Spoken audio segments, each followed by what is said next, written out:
सभापति महोदय, आज मुझे महामहिम अभिभाषण पर आपने बोलने का मौका दिया, इसलिए आपको धन्यवाद।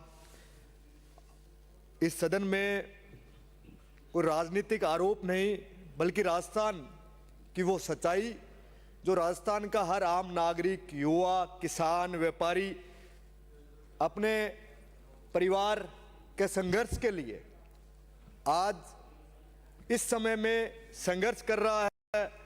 चाहे किसान हो, नौजवान हो, शिक्षा, चिकित्सा को लेकर बिंदु संख्या 42 और 47 में जो अन्नदाता किसानों की अभिभाषण में बात हुई, हर साल 1 करोड़ 10 लाख टन गेहूं का उत्पादन होता है। ऐसी क्या मजबूरी है कि 21,37,000 मीट्रिक टन गेहूं खरीदा जाता है? बाकी गेहूं क्यों नहीं खरीदा जाता? सिर्फ 20% ही खरीद क्यों की जाती है? सरकार ने दावा किया कि किसान को पर्याप्त खाद, यूरिया दी जाएगी, लेकिन जो हालात पिछले 2 वर्षों में किसान के लिए बने हैं, भादरा तहसील के अंदर किसान साथियों पर लाठी चलाने का काम किया हो, संगरिया में प्रातः 3 बजे किसान साथियों को लाइन में लगकर खाद और यूरिया लेनी पड़ती है, और उनके साथ उनको माइक्रो राजा, नैनो यूरिया जो कि उनके ऊपर थोपने का काम किया जाता है बिना किसी सरकारी प्रावधान के। इस पर बात कौन करेगा? पूरे राजस्थान के अंदर शिक्षा को लेकर जो व्यवस्था है, जर्जर विद्यालय हर तहसील के अंदर सैकड़ों की संख्या के अंदर है। सरकार को इस पर गंभीर रूप से सोचना पड़ेगा। और सबसे बड़ा मुद्दा जो नशे का है, पूरे राज्य के अंदर हर तहसील हो, हर जिला हो, नशे, सफेद पाउडर, चिट्टा, एमडी, समेक, मेडिकल की हालात ये है कि हर वार्ड, हर गांव के अंदर, हर नुक्कड़ पर मेडिकल के रूम में नशे की दवाइयां बिक रही है, लेकिन सरकार चुप्पी साधे हुए है। सरकार ने घोषणाएं की, जनता क्लिनिक की, नशा मुक्त केंद्र की, संगरिया के अंदर 2 वर्ष में एक भी जनता क्लिनिक नहीं खुला, जिले के अंदर एक भी नशा मुक्त केंद्र नहीं खुला। सरकार में बैठे अधिकारी जिला परिषदों की मीटिंग में भाजपा पार्टी के ब्लॉक अध्यक्ष और जिला अध्यक्ष वहां पहुंचते हैं, तबकि जीते हुए जनप्रतिनिधि वहां मौजूद नहीं होते। क्या हालात सरकार के अंदर! आप आम जनता की आवाज को कुचलना चाहते हैं।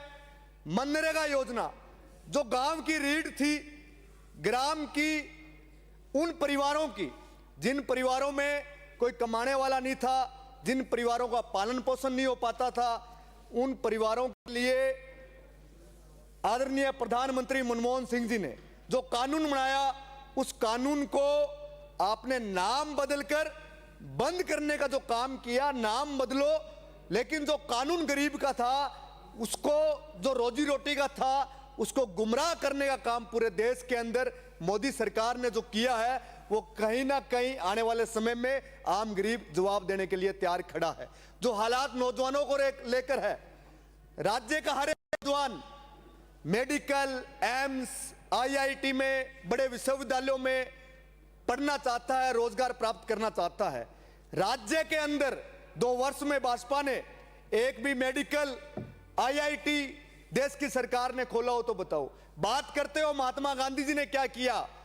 महात्मा गांधी जी ने एम्स, आईआईटी, जिस जगह पर हम बैठे हैं, जिन सदन में हम बैठे हैं, उन सदनों को कांग्रेस ने बनाने का काम किया था। लेकिन मोदी सरकार रोजगार के नाम पर 2 करोड़ नौजवानों को रोजगार देने की बात पर, किसान को कर्जा मुक्ति की बात पर, राज्य के अंदर 2 वर्ष में किसान साथियों का कर्जा माफ नहीं होया, बड़े बड़े उद्योगपतियों का कर्जा माफ करने का काम सरकार कर रही है। खेजड़ी जो राज्य वृक्ष है राज्य का, उसको एक पेड़ मां के नाम तो सरकार चला रही है, लेकिन खेजड़ी वृक्ष को आग लगाने का काम उद्योगपतियों के दम पर राज्य सरकार के ब्यूरोक्रेसी के नीचे हो रहा है और राज्य सरकार कोई कानून इस पर सख्त बनाने में असमर्थ साबित हो रही है। तमाम मंत्री जी यहां बैठे हैं, लेकिन इस पर सख्त कानून तब तक नहीं आएगा। 2 फरवरी को महा आंदोलन बीकानेर में होने जा रहा है। इस आंदोलन पर सरकार चुप्पी साधे हुए है, सरकार कोई बातचीत नहीं करना चाहती है। जिले के अंदर अधिकारी अपने आप को सरकार का मुखिया मान रहे हैं। जिले के अधिकारी, कलेक्टर जिस प्रकार से वन मंत्री से बातचीत कर रहा है, तुरंत प्रभाव से सीख करके कलेक्टर को हटाना चाहिए था सरकार को। लेकिन आप मंत्री के सामने ब्यूरोक्रेसी इस तरीके हावी हो रही है, तो क्या जनप्रतिनिधि की गरिमा को खत्म करना चाहते हैं? आने वाले समय में अगर इस तरीके के जनप्रतिनिधि की गरिमा रही, आप विधायक और सांसदों पर स्टिंग ऑपरेशन कर रहे हो, क्या जिला परिषद में बैठे हुए कर्मचारियों पर ऑपरेशन नहीं हो सकता? जो दलाली लेने का काम, प्रधानमंत्री आवास योजना पर दलाली लेने का काम हो रहा है, नगर पालिकाओं में कचरा संग्रहण के लिए व्यवस्थाएं नहीं है। धानका समाज के लोग हनुमानगढ़ गंगानगर में 172 दिन से धरना दे रहे हैं, उनसे उनकी कोई साध लेने के लिए कोई सरकार का प्रतिनिधि नहीं गया, सिर्फ सर्टिफिकेट के लिए एसटी के कि उनके नौजवान बच्चे रोजगार लग सके, कोई सुनने वाला नहीं है। निश्चित तौर पर सरकार को पक्ष विपक्ष की बजाय समानता से इस राज्य के नौजवान, किसान, शिक्षा और चिकित्सा को लेकर बात करनी होगी और आने वाले समय में चिकित्सा और शिक्षा के अंदर किस प्रकार से हम सुधार कर सकते हैं उस पर बात करनी होगी। धन्यवाद।